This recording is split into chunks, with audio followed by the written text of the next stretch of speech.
menyaksikan Kita Streaming. Jangan lupa like, komen, dan subscribe.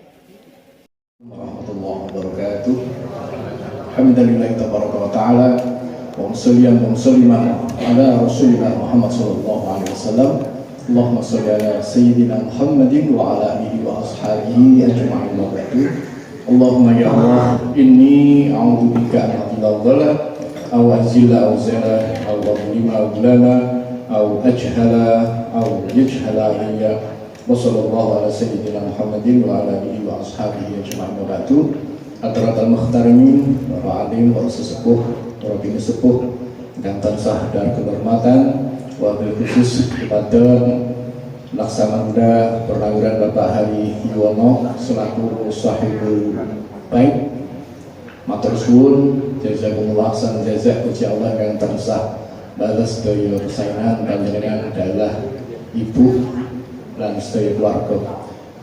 Kula niki kang tansah saestu kula hormati, kula takdimi Romo Dr. Teguh ingkang sahibul ilm yang saya takdimi pula, Mas Wawan Ki Wawan Susetia yang senantiasa saya takdimi pula, serta bapak-bapak, ibu-ibu yang tidak bisa saya sebutkan satu persatu. Pertama, bersyukur kepada Allah, alhamdulillahirabbil alamin. Dilalah kersani Allah Subhanahu wa taala semata. Ini adalah satu momentum pertemuan yang menemukan 4 peradaban kalau saya katakan. Jadi Bapak Ari Juwono sudah menyampaikan tentang pertahanan dan keamanan serta ketahanan, ya. Tapi di sini ternyata kita dipertemukan dalam aras zaman yang itu nanti kalau boleh saya tambah ada satu lagi momentum, yaitu selain pertama hari kelahiran NKRI yang ke-76, alhamdulillah kita bersyukur sudah merdeka kita dari penjajahan Belanda maupun juga serangan Jepang dan juga pengkhianatan dari dalam kita sendiri baik tahun 48 maupun 65. Kemudian yang kedua yakni dari sejarah hijrahnya Rasulullah SAW dari Mekah ke Madinah kurang lebih 1443 tahun yang silam. Jadi itu usianya sudah 1453 Hijriah. Jadi hijrahnya Rasulullah itu dari Mekah ke Madinah itu juga karena pendoliman dari keterjajahan yang luar biasa, baik mental, spiritual, jasmani, rohani, semuanya tertekan sebagaimana bangsa Indonesia. Ini momentumnya kok tepat. Yang ketiga yakni Sultan Agung Hanyokrokusumo tatkala mengandaskan sebuah kalender di Pulau Jawa, di tanah Jawa. Saya tadi minta bocoran sedikit kepada Ki Wawan Susetia tentang penisbahan 1955 tahun itu ya Mas ya. Itu penisbahannya pada eranya Ki Haji Soko kalau salah. Itu berarti 1955. Berarti lebih mundur ke belakang lagi usia di Pulau Jawa ini yang kemudian oleh Sultan Agung itu dijadikan sebagai sebuah momentum kalender di negara kita yang sampai hari ini kemudian masih dirayakan oleh kalangan Jawa Islam ataupun juga orang-orang yang menandaskan pada perjuangan hijrahnya Nabi Muhammad. Beliau Sultan Agung itu menjadikan kalender Jawa itu pada Suro, ini yang keempat yang saya sampaikan. Karena sebagaimana kebiasaan beliau itu kalau di dalam bulan Ramadan, karena ada bulan puasa Ramadan itu maka disebut sasi poso. Karena di dalam Rabiul Awal itu ada maulidnya Nabi Muhammad, maka sasi mulut ya, gitu. Setelah mulut ya batu mulut gitu ya. Nah ini ada yang menarik bahwa di momentum yang keempat yang saya sampaikan bahwa di hari ke-10 di dalam bulan Muharram kita mengenal yang namanya Yauma Asyura. Jadi Suro itu aslinya nama sebuah hari, bukan nama bulan. Akan tetapi oleh Sultan Agung dijadikan sebagai sebuah nama bulan untuk memudahkan orang Jawa menyebutkan Yauma Asyura, jadi disebut sasi Suro. Jadi Suro itu sendiri aslinya adalah nama hari.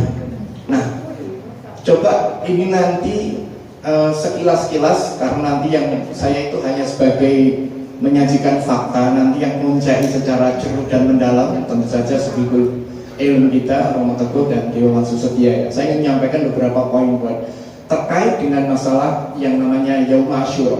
Dilalah kersane Allah bayo pas kejadian di bulan Agustus ini. Yang itu rata-rata kalau kita cari analognya, itu seseorang yang hijrah ataupun seseorang yang pindah dari satu alam ke alam yang lain, dari keadaan yang fitri misalnya di situ Dirgahayu RI yang ke-76, itu sama halnya kita mengambil analog seperti hanya anak yang barusan lahir. Itu lahirnya Indonesia itu berarti 76 tahun yang silam.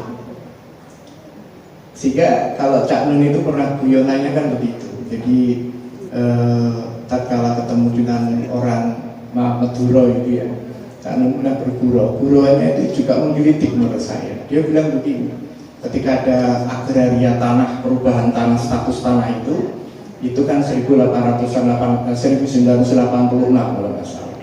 Nah itu kemudian ada yang mempersoalkan tanah yang dari pesantren. Terus kemudian orang Madura ini dengan lucunya bertanya, "Loh Pak, ini tanahnya mbah saya." "Loh enggak, ini tanahnya negara." "Loh enggak bisa, ini tanahnya mbah saya."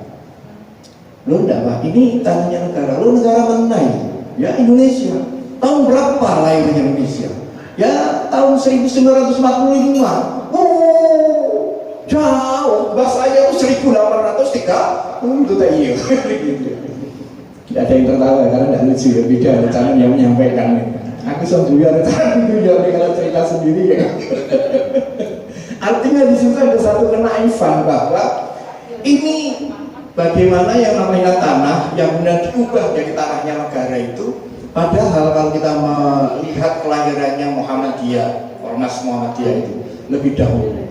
Kemudian juga misalnya melihat NU juga begitu, lebih dahulu dibanding NKRI. Maka sebenarnya Muhammadiyah maupun NU itu juga memiliki andil dalam peradaban sehingga munculnya Negara Kesatuan Republik Indonesia.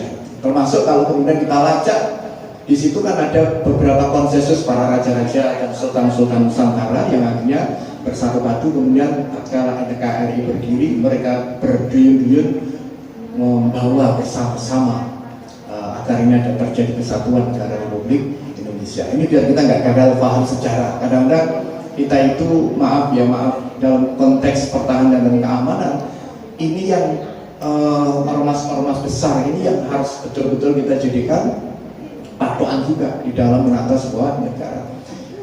Nah, karena tadi saya kebagian di wilayah tahun baru Islam di 1 Muharram 1443, itu maknanya berarti bahwa ketika Rasulullah SAW hijrah dari Mekah ke Madinah, karena kondisi di Mekah pada saat itu hampir 13 tahun lamanya terpuyuh-puyuh tadi, tertolimi sebagaimana bangsa Indonesia yang juga tertolimi oleh penjajahan Belanda. Akhirnya memaksa para sahabat-sahabat kemudian juga termasuk Rasulullah hanya hijrah dari Mekah ke Madinah. Semoga kita bisa hijrah dari keburukan menjadi kebaikan, dari yang semula kegelapan menjadi cahaya yang terang benderang, yang semula kita barangkali berada belum sholat 5 waktu, misalnya yang paling kecil, ya udah Bismillah sholat 5 waktu. Saya masih ingat dengan jalan juga bahwa orang yang menempuh hijrah, orang yang menempuh Shiratal Mustaqim, jalan yang lurus, itu memang tidak mudah. Ibarat kita meniti galongan, suatu saat kecemplung, naik lagi, berjalan lagi, kecemplung ke kanan, kembali lagi ke jalan yang lurus, dilarang kecemplung lagi. Selamanya begitu itu, sampai kemudian akhir hayat kita, itulah yang dicatat oleh Allah Subhanahu wa Ta'ala, yang semoga perjalanan hijrah kita dari dunia menuju ke alam barzakh, kembali nanti kepada hari akhirat, itu adalah persinggahan kita yang terakhir, negeri kita yang terakhir. Maka hijrah yang sesungguhnya adalah tatkala kita semuanya nanti bersama-sama sudah memasuki pintu gerbang surganya Allah Subhanahu wa taala, dan itu secara bergandengan tangan. Bergandengan tangannya adalah 70.000 orang. Bukan hanya sendiri-sendiri, tidak. Makanya maaf, kalau ada satu kelompok Islam yang kemudian mengatakan Ahlus Sunnah wal Jamaah sama, ya saya ini, yang lainnya, sesat semuanya, kafir semuanya, maaf. Surga itu ternyata sangat-sangat luas, terlalu sempit kalau hanya untuk satu kelompok, satu jamaah tersebut. Oleh karena itu, semoga kita nanti seperti yang sampaikan Pak Arjuwono, ini nanti gaungnya kalau bisa mencapai 70.000 viewers gitu ya. Di sini ada yang merasa, kalau ada yang bisa melihat 70.000, semoga 70.000 itu bersama-sama akan masuk surganya Allah Subhanahu wa taala. Amin Allahumma amin. Semoga kita semuanya bisa menjaga dalam keadaan husnul khatimah. Kurang lebihnya saya mohon maaf. Assalamualaikum warahmatullahi wabarakatuh.